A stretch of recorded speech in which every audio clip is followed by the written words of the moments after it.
My phone buzzed at 9:45 on a Tuesday morning. It was Diane from HR. Her voicemail was 3 minutes long. "We need to discuss a call we received. Your mother contacted us yesterday. She claims you're living with her as her dependent. Our records show a different address. Please call back today." I stood in my apartment, the one I'd been renting for 3 years, and felt my stomach drop. 2 hours later, I got the second call. This time, Diane was on the line. "Your mother insists you don't have a real job. She says this is all a misunderstanding." A misunderstanding. I'd been a full-time employee for 36 months, salaried, benefits, a 401k. But to my mom, typing at home wasn't real work. And now she'd called my employer to tell them that. How long had she been lying about me? More importantly, what else had she lied about? I pulled up my files. Bank statements, pay stubs, tax returns. Every single one. Comment below where you're watching from. You're going to want to see where this goes. Let me back up. I moved out when I was 22. Got my own place across town. 1 bedroom, decent rent, nothing fancy. I'd spent 2 years grinding as a freelance designer. Late nights learning Figma, cold emails, revisions until my eyes blurred. My first real client paid me $3,000 for a website redesign. I thought my mom would be proud. Instead, she asked when I'd get a real job. 6 months later, I landed a full-time role. UX designer at a company called TechFlow Solutions. Remote position, $72,000 a year, health insurance, matching retirement contributions. I was thrilled.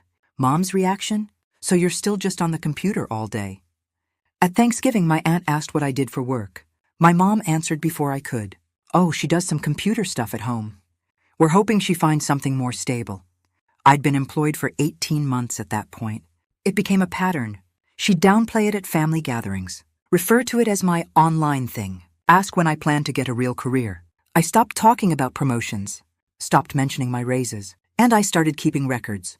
Every pay stub went into a binder, every lease renewal, every utility bill in my name. Old habit from always having to prove myself. I never thought I'd actually need them. I definitely never thought she'd weaponize my success. After the HR call, I knew I had to get answers.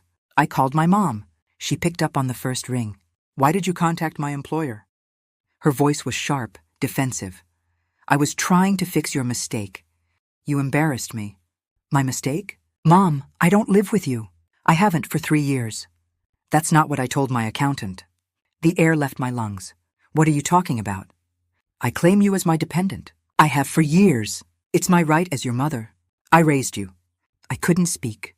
She kept going. "But now the IRS is asking questions because you filed wrong. You need to sign a letter from my accountant. Just say you live at my address. It's paperwork. It fixes everything. I'm not signing anything. I don't live with you. I'm not your dependent." Her tone shifted, cold now. "If you don't fix this, I'll have to tell them the truth. That you committed fraud, not me." "I didn't commit. You filed as independent when you should have let me claim you. That's fraud. So either you sign the letter or I'll make sure everyone knows what you did." She hung up. I sat there staring at my phone. She'd been using my social security number without my permission. For years, and now she wanted me to lie to cover for her. 3 days later, the IRS letter arrived. "Your tax return has been flagged for review. Another taxpayer has claimed you as a dependent. Your refund is frozen pending verification." I felt sick. Then HR emailed again. "We've received additional documentation regarding your address. We need to place your benefits enrollment under review until this is resolved. My health insurance, my 401k match, everything on hold. The additional documentation was a utility bill, Comcast, my name on it. But the address was my mom's house. I'd never lived there as an adult, never had an account there. She'd faked it. I checked my credit report that night. Clean. No Comcast account in collections. No record at all. She must have photoshopped it. And she'd mailed it directly to my HR department. My manager sent me a Slack message. "Hey, just a heads up. There's some confusion about your address on file. Can you clarify?" I wanted to scream. I was the victim here. But I looked like the liar. What if they fired me? What if the IRS believed her? I pulled up my folder. 3 years of rent checks. Lease agreements. Real utility bills. I had proof. I just had to organize it before everything fell apart. I spent the next 4 hours building a file. Every lease I'd signed since moving out. 3 years, all at the same address. 1247 Oak Street. Every rent payment. I'd used Zelle and checks. 36 months of transfers. $1,150 every single month. Every utility bill in my name, electric, internet, water, all showing my apartment. I saved it as a PDF, wrote a cover letter, sent it to HR. Subject line, address verification and fraudulent contact. 2 hours later, Diane replied, "Thank you for providing this documentation. Your records are clear and consistent. We've updated your file and noted the fraudulent contact. Your benefits are fully reinstated. We apologize for any confusion." I exhaled for the first time in days. One problem solved, but the IRS letter was still sitting on my desk. If she lied to my employer, what exactly did she tell the IRS? I requested something called a tax transcript. It shows what other people filed about you. I also asked for copies of her returns. The IRS has a process for that when you're the person being claimed. It took 2 weeks. When the envelope arrived, I made coffee. Sat down, opened it slowly. What I found made my blood run cold. Before I could even process the IRS documents, my phone rang. It was my aunt. "How could you do this to your mother?" I barely got a word in. "She's telling everyone you faked records to get a job, that you're trying to frame her for your mistakes." I checked Facebook. My mom had posted, "Heartbroken today. My own child committed fraud using my information and is now trying to blame me. I'm praying for the truth to come out. Please keep us in your thoughts."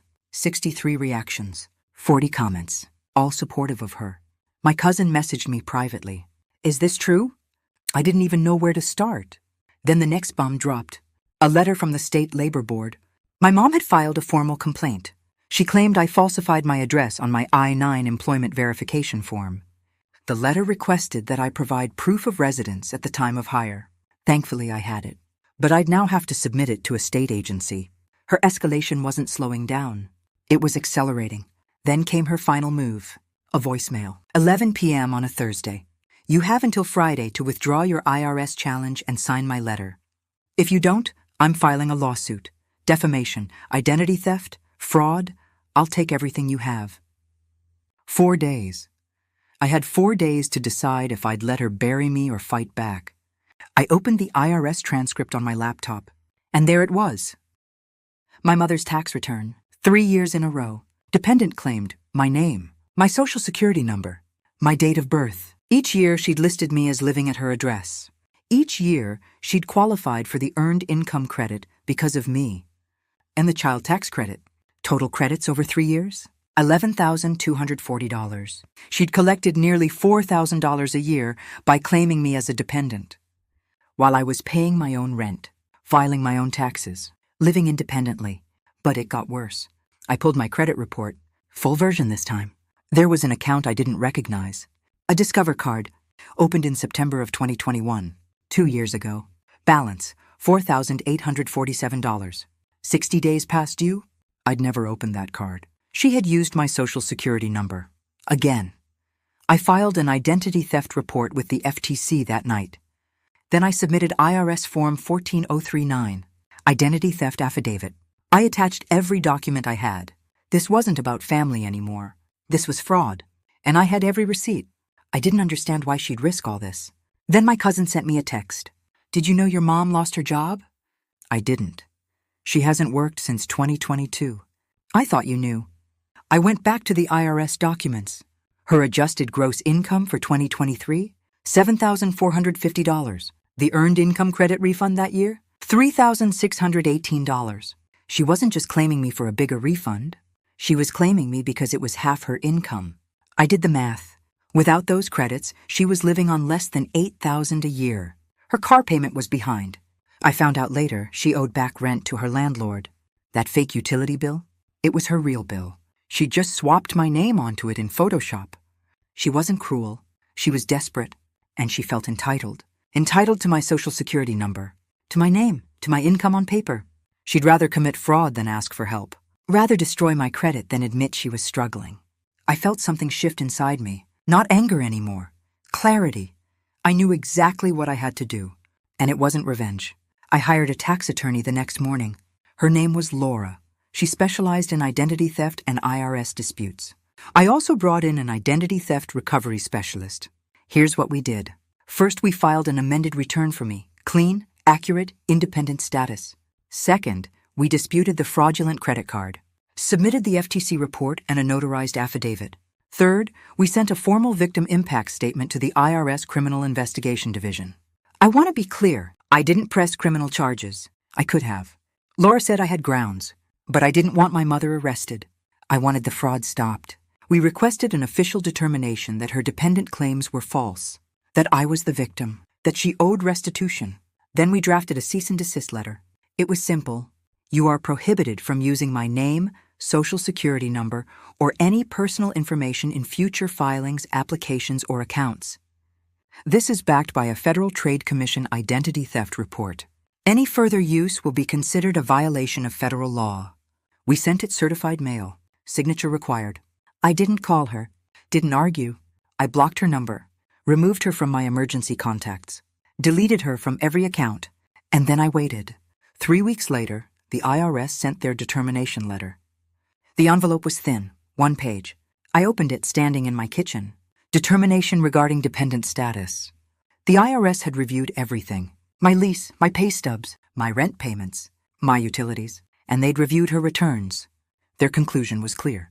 The taxpayer, that was my mom, improperly claimed the individual as a dependent for tax years 2021, 2022, and 2023. All dependent exemptions and related credits are disallowed. Disallowed. She had to pay it all back. $11,240, plus interest, plus a 20% accuracy penalty. Total amount owed, $14,816. The letter went on.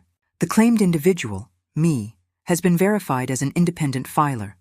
All returns accepted as filed. My refunds were released. My tax record cleared. 2 days later, the credit bureau sent an update. Fraudulent account removed from report. Fraud verified. No impact to consumer credit score. The Discover card was gone. Erased. Then the State Labor Board sent their letter. After reviewing submitted evidence, the complaint has been dismissed. No violation found. Case closed. I sat with all 3 letters on my table, and then I did something I'd been avoiding. I opened the family group chat. I hadn't posted in months, neither had most of my cousins. But my mom's post was still up, the one calling me a fraud. I uploaded a single image, a redacted screenshot of the IRS determination letter, and I typed one message. I've been financially independent for 3 years. I have every record. I've never lived at mom's address as an adult. The IRS has cleared me and reversed her claims. This ends now.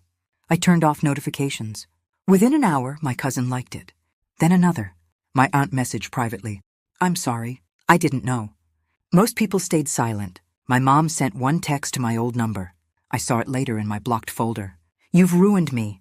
I didn't respond. It was over. I found out later, through my cousin, that my mom entered a payment plan with the IRS, $247 a month. For 5 years, she got a part-time job, cashier at a grocery store. I didn't reach out. She didn't either. But I did do one thing. I sent a $500 grocery gift card. No name. I had my cousin drop it off. Not because I owed her anything, but because boundaries don't require cruelty. She's still my mom, but she's not my responsibility. And she's definitely not my dependent. At work, things got better. 2 months after everything settled, my manager called me into a video meeting. We're promoting you to senior UX designer. You've shown incredible integrity, especially during that identity situation. We want people like you leading projects. New salary, $86,000 a year. I led the redesign for our biggest product launch that quarter. And I started something on the side, a blog. I called it Receipts and Remote. It's for freelancers and remote workers who deal with family members who don't believe their work is real. I share templates. How to document your income. How to protect your information. How to set boundaries without burning bridges. In 2 months, I had 1,200 followers. People sent me messages every day. My dad said the same thing. I needed this. Thank you for proving we're not alone. I still live in my apartment. I still pay rent online every month. I still update my budget spreadsheet. And I sleep peacefully because I protected my truth. Your job is real if you show up and do the work. Period. Don't let anyone, even family, rewrite your story. A few months ago, I got my W-2 for the current year, $86,000 gross income, filed independently, no dependent claim by anyone. I framed it, not to gloat, but to remember, documentation isn't paranoia, it's self-respect. So here's my question for you. Have you ever had to prove your job was real to someone in your family? What's your receipt story? Drop it in the comments. I read every single one. And if this story resonated with you, if you see the power of keeping records and setting boundaries, hit that subscribe button. You never know when you'll need your receipts. This has been a fictionalized dramatization and is not legal or financial advice. But the lesson? That's real. Protect yourself, keep your records, and never let someone else define your worth. Thanks for watching.